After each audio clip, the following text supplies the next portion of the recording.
Merhaba arkadaşlar, kanalıma hoş geldiniz. Bu videomda sizlere ıslak mendil kapaklarını nasıl geri dönüştürebiliriz bundan bahsedeceğim. Islak mendillerimiz bittiği zaman ben kapaklarını atmaya kıyamıyorum. Bazen çocuklara etkinlik malzemesi olarak kullanıyorum.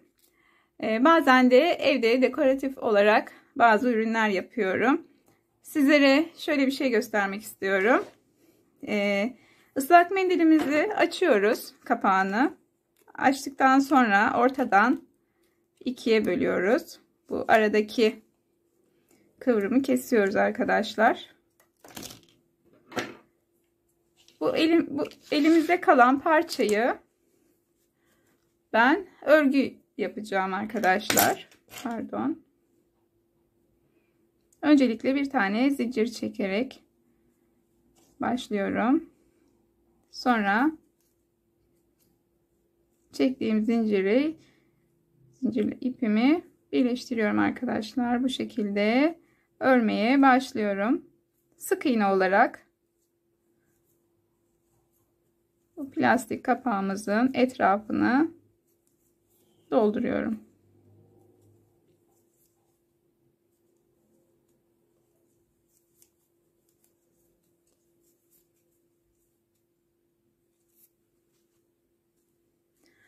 Bu arada ipim koton arkadaşlar.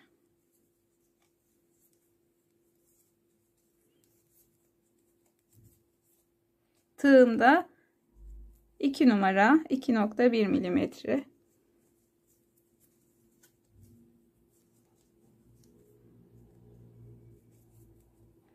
Bu şekilde ördüğümüz sık iğneleri şurada takıldı. Oraya dikkat etmemiz gerekiyor. Şu alt kısımdaki tırnağa dikkat etmemiz gerekiyor arkadaşlar. Orayı da nasıl yapacağımızı göstereyim. Şöyle.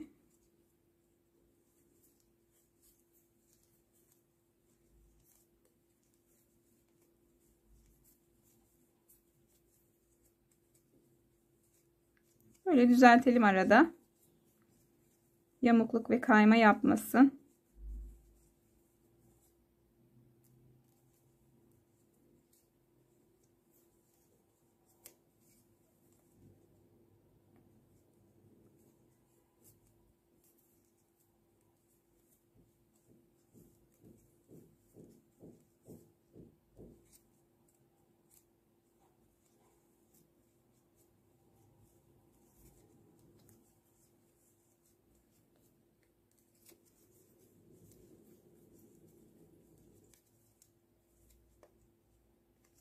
Bu sırayı bu şekilde dolduracağız arkadaşlar.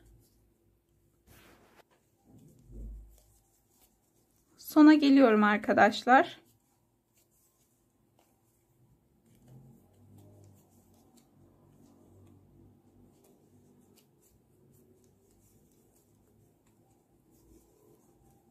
Aralarda boşluk kalmamasına dikkat edin.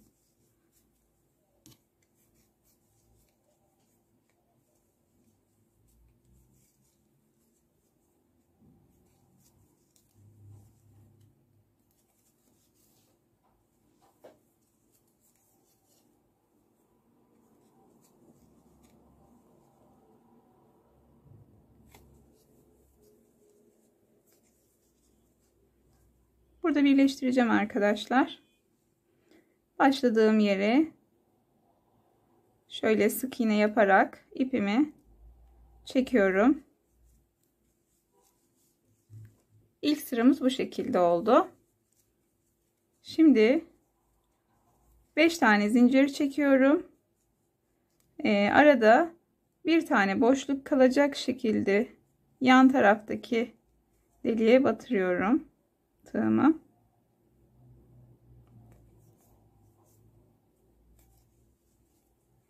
Yine 5 tane zincir çekiyorum. Arada bir tane boşluk bırakıyorum. Sonra tığımı batırıyorum.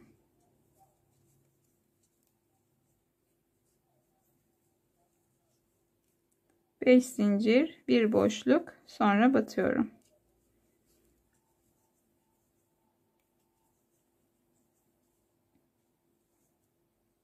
Aynı işlemi bu sıra bitene kadar devam ediyoruz.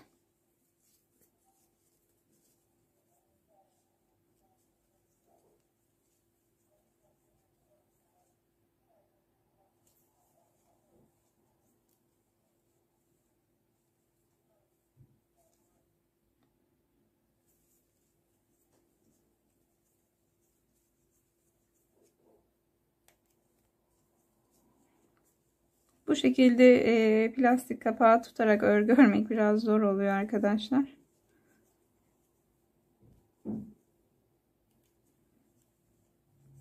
Ara ara ipim takılıyor. Tığıma takılıyor, dolanıyor. Böyle arkadaşlar. Gördüğünüz gibi böyle pıtırcıklar yapacağız. Bu sırayı bu şekilde devam ediyoruz. Köşeye geldiğimizde büzülme olmaması için hemen yanındaki deliğe batıyoruz arkadaşlar.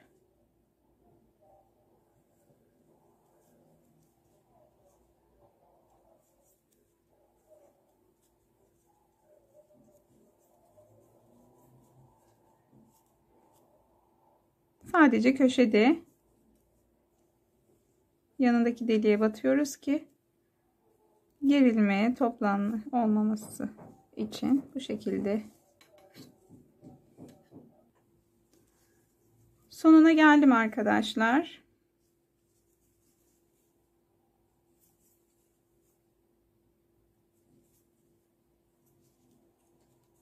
Son pıtırcığımı da yapıyorum.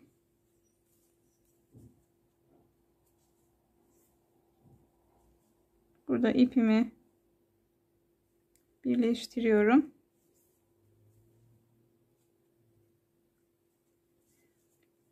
Son bir tane zincir çekip ipimi kesiyorum.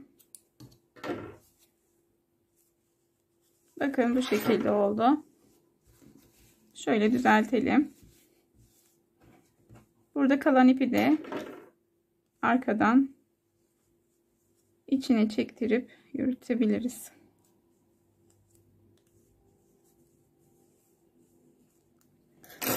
Şimdi arkadaşlar bunun bitmiş halini de göstereceğim size.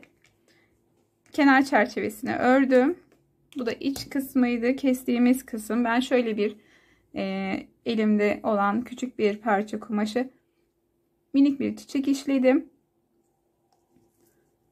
Onu bu çerçevenin iç kısmının ortasına doğru yerleştireceğim. Şimdi ölçüsünü alıyorum. Şuradan kesip kenar temizliğini de yapayım. Kumaşı çerçevenin orta kısmına göre ayarladım. Ortasına tutkal sürüyorum. Kumaşı yapıştırıyorum arkadaşlar.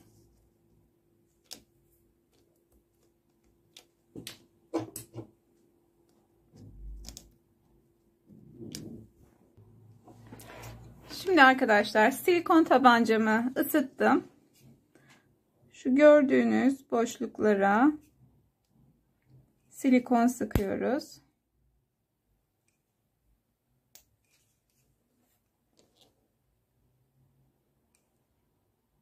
Burası biraz derin olduğu için fazla sıkmamız gerekiyor.